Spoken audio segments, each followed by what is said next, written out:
مساء الفل على كل متابعي مطبخ رانيا طلعت، اهلا وسهلا بيكم من المطبخ. عايزين نعمل وصفة بتتباع غالية وبنحتاجها في حشوات كتيرة، وبنحتاجها كصوص، بنحتاجها لحاجات كتيرة قوي. اول حاجة معانا هنعمل صوص التوفي كراميل، او هنعمل مربى الحليب. مربى الحليب طبعا كلنا عارفين وصلت كام دلوقتي. هوريك ان انت تعمليها باسهل طريقة. كل اللي هحتاجه سكر ولبن مكثف. طيب اللي هيقول لي اللبن المكثف غالي، لا، انا عملتهولك قبل كده نص كيلو لبن، اللي هو اللبان العادي، عملناه لبن مكثف وعرفنا ان هو بيدينا 350 جرام. فهيبقى عندك لبن مكثف باقل التكاليف، تقدري ان انت تعملي منه الصوص اللي هنعمله. كده هتوفري على نفسك فلوس كتيرة، هتعمليه نظافة وهيبقى متوفر تحت ايدك على طول في التلاجة او الفريزر، حابة تشيليه. حشوات بقى، طرط، حشوات كيك، صوصات، تستخدميه في حاجات كتيرة قوي. يلا بينا نشوف مقادير. اول حاجة معايا كوباية من السكر. عندي هنا طاسة تيفال، اهم حاجة ما يكونش بيلزق فيها حاجة اهو. كل اللي انا هعمله هوزع السكر كده في الطاسة، ومش هقلب بقى فيه تاني. هبتدي ان انا اسيبه لحد ما يتكرمل ويديني اللون البني الجميل. هنا خلاص شايفين السكر اتكرمل بقى باللون ده اهو. انا مش عايزاه يغمق عن كده، لاني لو غمق معايا عن كده هيمرر قوي. هو كده تمام اهو. كل اللي انا هعمله هنزل بقى بمكعب زبدة، يعني معلقة صغيرة، وابتدي ان انا اقلب على طول عشان ما يخرصش مني. ونخرز منك تقدري ان انت تضربيه في الخلاط، بس طبعا بعد ما يبرد عشان ما يحرقلكيش الخلاط بتاعك اهو. تقلبي على طول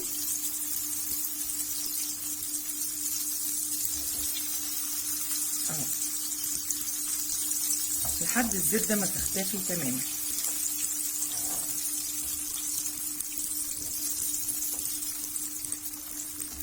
كده تمام قوي.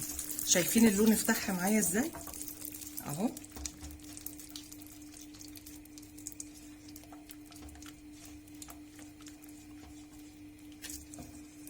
كده بقى هنزل بربع كوبايه من اللبن العادي، وما تقلقيش، اهم حاجه ابعدي عشان البخار ما يحرقلكيش وشك. كل ده هيفك معايا اهو دلوقتي.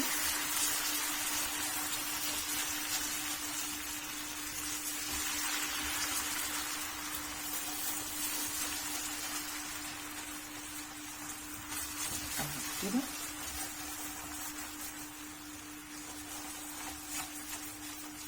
ايه رايكم في اللون؟ كل اللي هعمله دلوقتي هنزل بنص كوبايه من اللبن المكثف اللي انا عاملاه عشان يديني القوام اللي هو بتاع التخيك، اللي هو هيبقى مربى الحليب اهو. هسيبه 5 دقايق يغلي واوريكم القوام بتاعه. اهم حاجه احنا شفنا اللون بتاعه عامل ازاي اهو. 5 دقايق بس اسيبه يغلي وارجع اوريك القوام. هنا خلاص مربى الحليب بقت عندي جاهزه. كل اللي انا هعمله، طفيت النار طبعا، نزلت بفانيليا ورشه من الملح، رشه بسيطه خالص عشان تعدل الطعم بتاعه اهو. شايفين المنظر كده؟ انا طافيه عليه اهو. كده خلاص حطيت له الملح، رشه من الملح ورشه من الفانيليا، ولازم الفانيليا احطها بعد ما اطفي عشان ما تدينيش مراره وهو على النار اهو. ده القوام بتاعه. لسه بقى اما يبرد هيتخن كمان جامد جدا عن كده.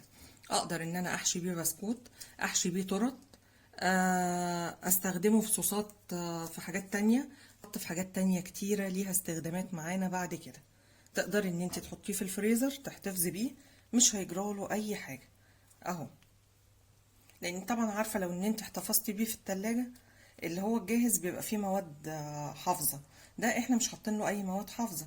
انا صفيته في بولة عشان اوريكم شكله، وفي نفس الوقت عشان لو في اي تكتلات من السكر ما تسكرليش الصوص بتاعي لو سبتها فيه. اهو شايفين فيه شوية سكر اهو. بتصفي بمصفى ضيقة جدا. بيتكون بقى عندك هنا لو في اي ترسبات من السكر عشان ما تسكرلكيش باقي الصوص وتبوظهولك اهو. هنا زي ما شايفين الصوص بتاعي دافي بس شوية، يعني هو لسه سخن.